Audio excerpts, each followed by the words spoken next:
एक ऐसी दुनिया है जहां लोग पानी की बूंद बूंद को तरस रहे हैं। डेली का काम बिना पानी के करने पर मजबूर है। कैसे करेंगे, क्योंकि इन्हें पीने तक का पानी नहीं मिल रहा। लेकिन जैसा हमेशा होता है ना, अमीरों के पास चाहे दुनिया में कैसी भी मुसीबत क्यों ना आए, उन्हें परेशानी नहीं होती। वैसा ही कुछ यहाँ पर भी है। कहानी की शुरुआत में हमें फ्यूचर में एक ऐसा वक्त दिखाया जाता है जब जिंदगी बहुत आसान थी, लेकिन अब सब कुछ बदल चुका है। दुनिया एक सूखी हुई वीरान जमीन में बदल चुकी है। बरसों से बारिश नहीं हुई। लोग प्यास और भूख से लड़ते हुए हर दिन जिंदा रहने की कोशिश कर रहे हैं। जमीन अब पूरी तरह रेगिस्तान बन चुकी है। इसी बर्बाद हुई दुनिया में कुछ लोग अब भी इस उम्मीद में हैं कि दुनिया जल्दी ही पहले जैसी हो जाएगी। इसके बाद हमें होम टाउन में रहती हुई एक फैमिली दिखाई जाती है जिसमें आर्नेस्ट नाम का आदमी है, जिसके पास गांव में बहुत ज्यादा जमीन है। लेकिन आर्नेस्ट की जमीन पिछले कई सालों से पानी न होने की वजह से बंजर हो चुकी है। आर्नेस्ट के पास इतने पैसे भी नहीं कि वह महंगे दामों पर पानी खरीद कर अपनी जमीन उगा सके। इसीलिए अर्नेस्ट ने सरकार से भी कई बार रिक्वेस्ट की कि मेरी जमीन अभी इस काबिल है कि अगर उसे पानी मिले तो वह दोबारा से हरी भरी हो जाए। लेकिन कोई भी अर्नेस्ट की बात पर यकीन करने को राजी नहीं होता। इसीलिए अर्नेस्ट खुद ही अपनी जमीन पर पानी तलाश करने की कोशिश करता है। लेकिन कई दिनों की मेहनत के बाद भी अर्नेस्ट को वहाँ से पानी नहीं मिलता। अब तक तो अर्नेस्ट की पानी निकालने वाली मशीन भी खराब होने लग चुकी थी। एक दिन अर्नेस्ट की जमीन में पानी की मशीन चोरी करने के लिए दो चोर आते हैं। लेकिन अच्छी बात यह थी कि अर्नेस्ट को उन दोनों के बारे में पता चल चुका था। अर्नेस्ट भागता हुआ अपनी गन लाता है और उन दोनों पर तान देता है। चोरों को अपनी मौत सामने नजर आ रही थी, इसीलिए वह बहाना करने लगते हैं कि हम काफी दूर से आए हैं, इसीलिए हमें कुछ पानी की जरूरत है। अर्नेस्ट को उनकी हालत देखकर दोनों पर तरस आ जाता है, इसीलिए वह इन दोनों को पानी देने का सोचता है। लेकिन तभी वह लोग अपने पास रखी हुई गन निकाल लेते हैं। अर्नेस्ट बहुत गुस्से में आ जाता है और बिना कुछ सोचे समझे ही दोनों को शूट करके मार देता है। इसका मतलब ये है कि पानी की इतनी कमी हो चुकी है कि लोग पानी के लिए एक दूसरे को मारने पर आ चुके हैं। अगले दिन अर्नेस्ट अपने बेटे जीरो के साथ वाटर सप्लाई वाली जगह पर जाता है, जहाँ इसकी मुलाकात मैक्स नाम के आदमी से होती है। ये लोग प्राइवेट कंपनीज के साथ मिलकर बड़ी बड़ी मशीनस लगाते हैं और पानी निकालकर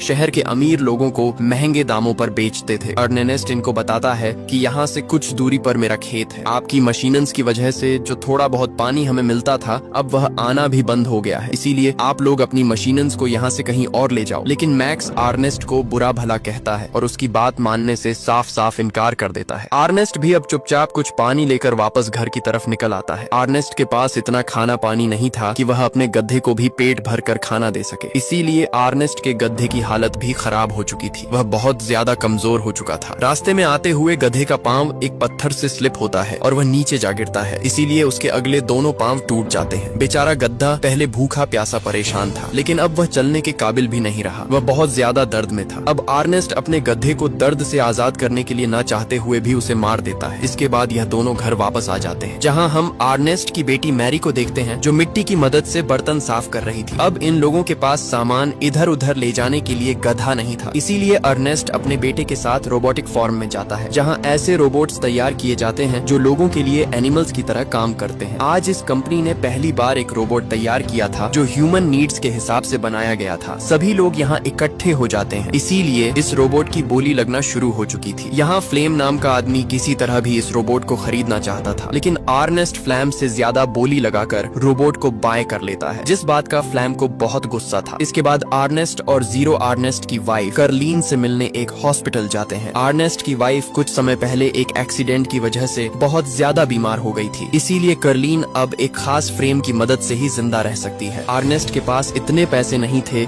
कि वह यह फ्रेम बाय करके अपनी वाइफ को घर ला सके, इसीलिए कार्लिन हॉस्पिटल में ही रहती है और सारी फैमिली कारालीन से मिलने हॉस्पिटल ही आती है। कार्लिन से मिलने के बाद बाप बेटा घर की तरफ चल जाते हैं। रास्ते में इन दोनों को रूबी नाम का आदमी मिलता है, जो खाना पानी ना होने की वजह से बहुत ज्यादा परेशान था। उसके पास इतने पैसे नहीं थे कि वह अपने बच्चे को पाल सके, इसीलिए रूबी रोड पर अपने बेटे को सेल करने के लिए खड़ा था। अर्नेस्ट को जब पता चलता है तो वह रूबी को ऐसा करने से रोकता है। अर्नेस्ट रूबी को हौसला देता है और कहता है, तुमको ऐसा नहीं करना चाहिए। रूबी अर्नेस्ट को पहले से जानता है, इसीलिए वह अर्नेस्ट को बताता है कि तुम्हारी बेटी मेरी का किसी लड़के के साथ चक्कर चल रहा है, इसीलिए तुम्हें उसे कंट्रोल में रखना चाहिए। यह बात सुनकर अर्नेस्ट को रूबी पर बहुत गुस्सा आता है, इसीलिए वह चुपचाप घर चला आता है। अर्नेस्ट मेरी के पास जाकर उससे पूछता है और कहता है, तुम्हें मुझे बताना चाहिए था। लेकिन मेरी अर्नेस्ट से कहती है, मैं अपनी जिंदगी के फैसले खुद कर सकती हूँ, आपको मेरी जिंदगी में इंटरफेयर करने की कोई जरूरत नहीं। अर्नेस्ट अपनी बेटी का ऐसा बिहेवियर देखकर अंदर से टूट जाता है और गुस्से में आकर मेरी को रूम में लॉक कर देता है। अगले दिन अर्नेस्ट को पता चलता है कि उसका रोबोटिक गधा चोरी हो चुका है। अर्नेस्ट का पूरा शक फ्लेम पर ही जाता है क्योंकि फ्लेम ही रोबोटिक गधा खरीदना चाहता था। अर्नेस्ट अब फ्लेम के पास जाने वाला था, तभी वहाँ वाटर सप्लाई वाले लोग आ जाते हैं, जो आते ही अर्नेस्ट को इतना मारते हैं कि वह बेहोश हो जाता है। थोड़ी देर बाद जब अर्नेस्ट की आंख खुली तब वह लोग अर्नेस्ट को बताते हैं कि हमने खुद तुम्हें तुम्हारे रोबोटिक गद्दे के साथ यहाँ से पानी चुराते हुए देखा है। अर्नेस्ट उनकी समझाने की कोशिश करता है कि उसने कुछ नहीं किया, लेकिन वो लोग अर्नेस्ट की एक नहीं सुन रहे थे। किसी तरह अर्नेस्ट अपनी गन तक पहुँचता है और सबको गन पॉइंट पर ले लेता है। वह लोग गन देखकर पीछे हो जाते हैं, जिससे अर्नेस्ट को यहाँ से भागने का मौका मिल जाता है। अर्नेस्ट किसी भी हाल में फ्लेम को ढूंढना चाहता है क्योंकि अब उसे यकीन हो चुका है कि यह काम फ्लेम का ही है। थोड़ी देर बाद जब अर्नेस्ट को फ्लेम मिलता है तो अर्नेस्ट उसे गन पॉइंट पर करके वाटर सप्लाई वालों की तरफ जाने के लिए फोर्स करता है क्योंकि अर्नेस्ट अपने आप को बेगुनाह साबित करना चाहता है। अर्नेस्ट बहुत ज्यादा जख्मी था,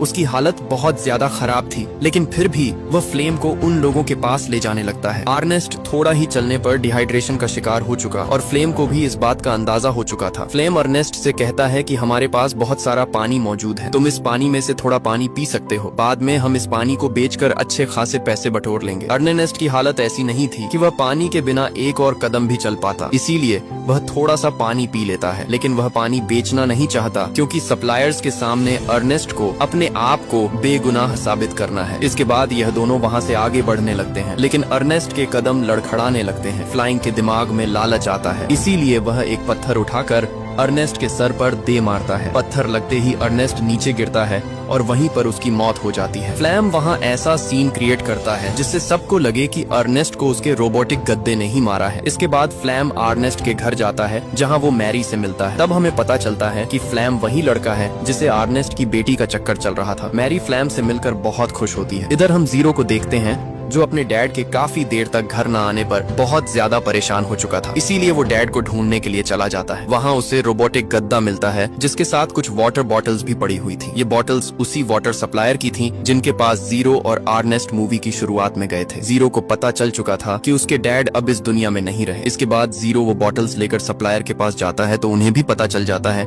कि अर्नेस्ट ने उनकी बॉटल्स नहीं चुराई थी, क्योंकि अगर अर्नेस्ट बॉटल्स भरता तो बाकी की बॉटल्स भी वहीं पर होनी चाहिए थी। जीरो को भी लगता है कि उसके डैड को रोबोटिक गद्दे ने ही मारा है, इसीलिए उसे रोबोट पर बहुत गुस्सा आ जाता है। घर आकर जीरो उसे तोड़ने की कोशिश कर रहा था, तभी वहाँ फ्लैम भी आ जाता है। फ्लैम जीरो के सामने अच्छा इंसान बनने की कोशिश करता है। वह जीरो को हौसला देता है और उसे झूठी तसल्ली देता है। जीरो भी फ्लैम की बातों में आ चुका था। एक दिन फ्लैम जीरो से कहता है कि मैं तुम्हारी बहन को पसंद करता हूँ, इसीलिए मैं उससे शादी करना चाहता हूँ। जीरो भी अब तक फ्लैम को एक्सेप्ट कर चुका था। फ्लैम का असली मकसद अर्नेस्ट की सारी जमीन पर कब्जा करना था, इसीलिए वह मेरी को झूठे प्यार का धोखा भी दे रहा था। फ्लैम अब उनकी खेत में फसल उगाना चाहता था, इसीलिए वह वाटर सप्लायर्स के पास जाकर कहता है कि मुझे इल्लीगली अपनी फसल उगाने के लिए पानी दो। जब मेरी फसल उगेगी तो हम दोनों आधे आधे पैसे रख लेंगे। सप्लायर्स को भी कंपनी से ज्यादा कुछ नहीं मिलता था, इसीलिए वह बिना सोचे समझे ही फ्लैम की बात मान जाते हैं। अब फ्लैम को उसकी फसल उगाने के लिए बहुत सारा पानी दे दिया जाता है। फ्लैम फसल पर बहुत ज्यादा मेहनत करता है। जल्द ही उनकी जमीन में फसल उगना शुरू हो जाती है। फ्लैम और जीरो अपनी जमीन में फसल देखकर बहुत ज्यादा खुश थे। अब तो फ्लैम और मेरी शादी भी कर लेते हैं। फ्लैम अब अपनी जिंदगी में बहुत खुश था, उसकी लाइफ बहुत अच्छी चल रही थी। लेकिन एक दिन फ्लैम के पास बैंक से कुछ लोग आते हैं जो फ्लैम को बताते हैं कि अर्नेस्ट ने अपने खेतों के लिए बैंक से लोन लिया था, लेकिन काफी समय गुजर जाने के बाद भी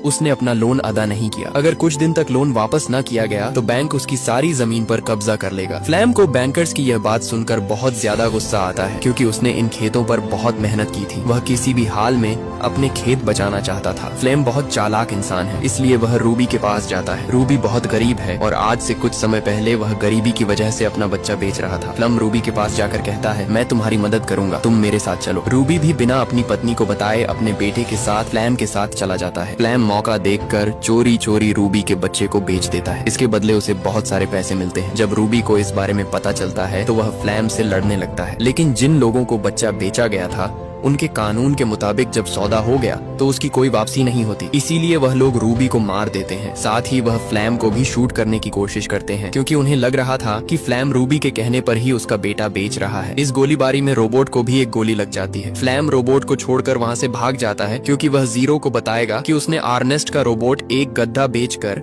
बैंक का कर्ज अदा कर दिया है। रोबोट में एक फीचर था कि अगर उसका मालिक उसे कहीं छोड़कर चला जाए तो रोबोट की सारी सेटिंग्स रिसेट हो जाती थी। इसी वजह से अब अब रोबोट धीरे धीरे खुद ही अपने डिफॉल्ट ओनर की तरफ जाने लगता है। ओनर जैसे ही रोबोट को देखता है तो वह अचानक हैरान रह जाता है। रोबोट एक गद्दे के ऊपर नंबर प्लेट की तरह आर्नेस्ट का नाम लिखा हुआ था, इसीलिए ओनर रेडियो की मदद से आर्नेस्ट से कांटेक्ट करने की कोशिश करता है। इधर हम फ्लैम को देखते हैं जो बहुत खुश है क्योंकि उसने बैंक का लोन अदा कर दिया है। जीरो जब ओनर की यह न्यूज सुनता है तो वह बहुत ज्यादा परेशान हो जाता है। खाना खाते हुए जीरो फ्लैम से पूछता है, क्या तुमने सच में रोबोट को बेच दिया है? ये सुनकर फ्लैम को बहुत गुस्सा आ जाता है। वह जीरो को बहुत बुरा भला कहता है। फ्लैम का ऐसा बर्ताव देखकर जीरो का शक और भी गहरा हो जाता है। अगले दिन जीरो उसी कंपनी में जाता है जहां से वो और उसके डैड ने रोबोटिक गद्दा खरीदा था। वहां जीरो की मुलाकात ओनर से होती है। तब तक ओनर ने रोबोटिक गद्दे को पूरी तरह ठीक कर दिया था। इसके साथ ही वह जीरो को एक खास बात बताता है। ओनर कहता है कि रोबोट अपनी मेमोरी में वीडियो रिकॉर्डिंग भी करता है। जीरो जैसे ही वह रिकॉर्डिंग देखता है